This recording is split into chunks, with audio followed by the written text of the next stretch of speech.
Halo, selamat berjumpa kembali dengan video pembelajaran pendidikan lingkungan hidup yang pada video kali ini masih membahas tentang kearifan lokal di Indonesia.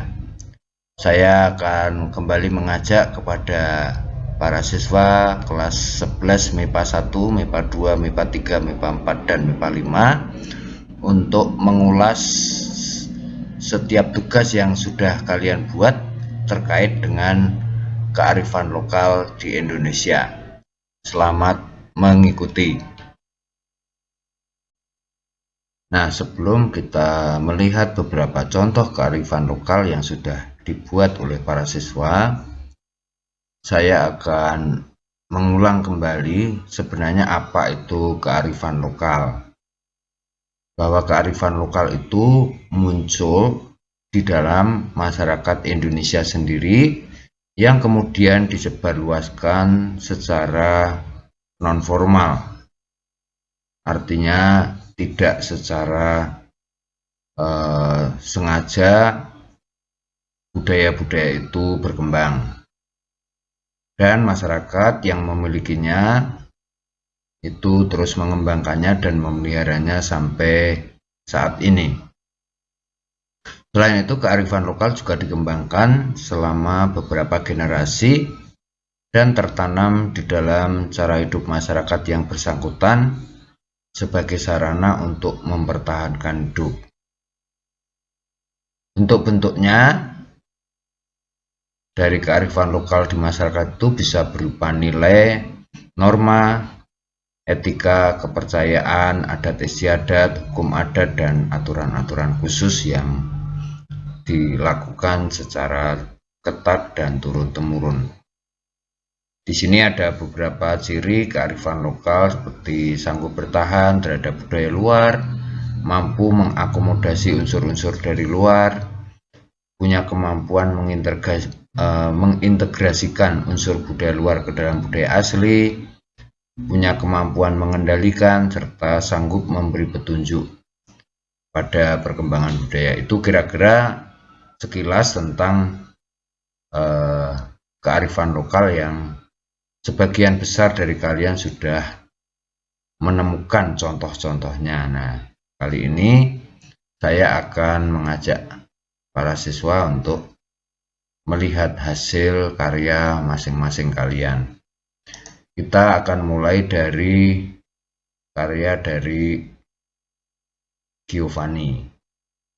Ya, dia membuat tentang barapen. Barapen itu adalah budaya dari Papua tentang upacara bakar batu. Tentunya istilah ini berasal dari bahasa Papua ya. Ini menggambarkan atau memiliki makna untuk bersyukur dan merupakan ritual tradisional Papua yang dilakukan sebagai bentuk ucapan syukur atas berkat yang melimpah atau acara pernikahan, penyambutan tamu agung, bahkan juga upacara kematian. Upacara barapen ini juga membuktikan adanya perdamaian antar masyarakat setelah terjadi perang suku. Jadi kita tahu bahwa masyarakat Papua ini masih sering terjadi perang antar suku, entah memperebutkan lahan ataupun karena masalah-masalah antar suku yang tidak terpecahkan yang berakhir dengan konflik. Nah, apa acara barapen itu? Dilakukan dari pagi buta dengan menggunakan pakaian adat, kemudian siang hari melakukan perburuan. Setelah mereka kehabisan makanan, mereka menggelar acara menari, atau maksud saya sini setelah makanan habis dari upacara ini, mereka menari dan diiringi dengan lagu-lagu daerah mereka. Nah, kita lihat yang terkait dengan unsur-unsur budaya mereka. Nilai yang bisa kita lihat dari barapen ini adalah ucapan syukur kepada Sang Pemberi Kehidupan. Kemudian juga Di sini ada bentuk upacaranya, yaitu mengumpulkan batu yang kemudian batu itu dibakar. Nah, di atas batu itu kemudian ditaruh bahan makanan yang biasanya berupa daging buruan gitu. Nah, sambil mereka menikmati makanan tersebut, mereka melakukan ritual tari-tarian dan nyanyian. Ya, sekilas itu tentang Barapen. Yang utama adalah ini bentuk ucapan syukur pada momen-momen tertentu seperti pernikahan atau menyambut tamu gitu ya. Kita lanjut ke yang berikutnya, yaitu dari teman kita Sharon Angelina MIPA 5 yang diambil dari provinsi Sumatera ya, Sumatera Selatan, yang mengambil tema atau jenis kearifan lokal bebi ya. Ini beberapa kemarin juga sudah ada. Bebi adalah tradisi sebenarnya bukan menanam ya, memanen secara bersama-sama yang dilakukan oleh masyarakat di Muara Enim, Sumatera Selatan. Ini adalah cara yang dilakukan oleh orang-orang zaman dulu, karena masa itu belum ada mesin bajak ataupun mesin memanen padi. Tujuan tradisi bebi ini adalah proses memanen padi dengan supaya dapat cepat selesai. Lalu apabila proses panen sudah selesai, mereka akan mengadakan perayaan sebagai tanda syukur atas melimpahnya hasil panen. Nah, kita akan lihat dampak positif bebi itu apa, yaitu membentuk persatuan-kesatuan. Ini sesuatu yang positif karena ini penting untuk kehidupan bersosialisasi di dalam masyarakat. Kemudian yang kedua, meningkatkan produktivitas masyarakat, karena dengan memanen padi itu akan menunjukkan bagaimana masyarakat itu memiliki produktivitas dari pertanian. Dan tentunya adalah melestarikan budaya Indonesia agar tidak terlupakan. Itu ya. Oke, terima kasih. Lanjut. Ini adalah karya dari Angeline dan Oemira. Nah, terima kasih untuk Angeline dan Oemira. Dia mengambil contoh kearifan lokal Ulap Doyo dari Kalimantan. Nah, sebenarnya Kalimantan itu cukup luas sekali cakupan budayanya. Ulap Doyo adalah sebuah budaya tenun ya, jenis tenun ikat berbahan serat daun doyo. Doyo itu nama tanaman. Bahasa latinnya Curliglia latifolia ya, yang tumbuh secara liar di pedalaman Kalimantan, salah satunya di wilayah Tanjung Isui. Tenun Ulap Doyo sendiri merupakan kerajinan khas sekaligus identitas dan tradisi dari suku Dayak Benuak di Kutai Barat, Kalimantan Timur. Jenis tekstil tradisional tersebut menyimpan keunikan pada bahan baku, proses pembuatan, dan motif. Kita perlu tahu bahwa Ulap Doyo ini diperkirakan telah ada dan berkembang sebelum abad 17. Di sini kita bisa melihat gambarannya bahwa tenun Ulap Doyo itu pernah ada di suku Odanum. Nomor 1 ini ya, ini suku Odanum yang lokasinya tersebar di Kalimantan Selatan. Tetapi kemudian tanaman Ulap Doyo atau tanaman doyo tadi mulai sulit didapat di Kalimantan Selatan. Akhirnya mereka pindah ke Kalimantan Timur. Ini Kalimantan Timur. Nah, setelah itu yang ketiga, mereka dikenal sebagai suku Dayak Banuak yang mendiami Kecamatan Jimpang, ibu kotanya Tanjung Iswe. Ini orang-orang yang kelompok suku Benuak itu. Yang keempat, Tanjung Iswe menjadi desa yang sangat terkenal sebagai industri kerajinan tekstil tradisional berupa kain tenun ulap doyo. Ini petanya ya. Dan yang terakhir nomor 5, penenunan ulap doyo pun menjadi tradisi bagi kaum wanita suku Dayak Benuak. Nah, itu sekilas tentang kearifan lokal mereka, bahwa kain tenun yang sekarang masih dijadikan baju adat suku Benuak ini juga merupakan bentuk kearifan lokal yang harus dijaga dan dilestarikan. Ya, terima kasih untuk Angelin dan Oemira. Di sini masih ada lagi terkait dengan tenun ulap doyo tadi, warna dan bahan bakunya. Biasanya tenun ulap doyo memiliki warna merah dan coklat. Warna tersebut merupakan warna alami yang berasal dari tumbuhan, yaitu warna merah dari buah gelinggam, kayu oter, dan buah londo, serta warna coklat dari kayu uwer. Nah, ini contoh motifnya dan warna-warnanya. Ada yang merah, ada yang coklat. Nah, itu diambil dari bahan-bahan yang organik juga ya, herbal dari tumbuh-tumbuhan. Motifnya, penurunan motif pada ulap doyo terinspirasi dari bentuk flora fauna yang ada di tepian Sungai Mahakam atau alam mitologi. Motif tersebut biasanya mencirikan identitas pemakaian sekaligus menjelaskan tingkat stratifikasi sosial masyarakatnya. Ini gambar hewan-hewan dan juga tumbuh-tumbuhan. Sisi positif yang diambil dari tenun ulap doyo adalah ramah lingkungan. Betul, terbuat dari serat daun doyo dan pewarna alami. Meningkatkan daya tarik masyarakat terhadap tanaman doyo. Jadi ini tanaman yang harus dibudidayakan karena bermanfaat. Merupakan tradisi yang menjadi identitas suku Dayak Benuak.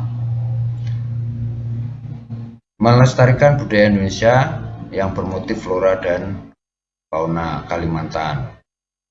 Memiliki filosofi dan makna yang mendalam mengenai budaya dan identitas sosial masyarakat Indonesia sesuai dengan motifnya.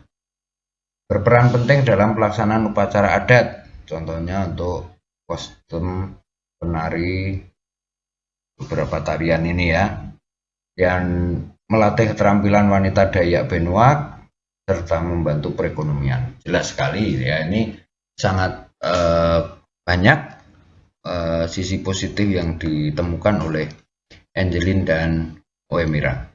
Terima kasih banyak untuk Angelin dan Oemira.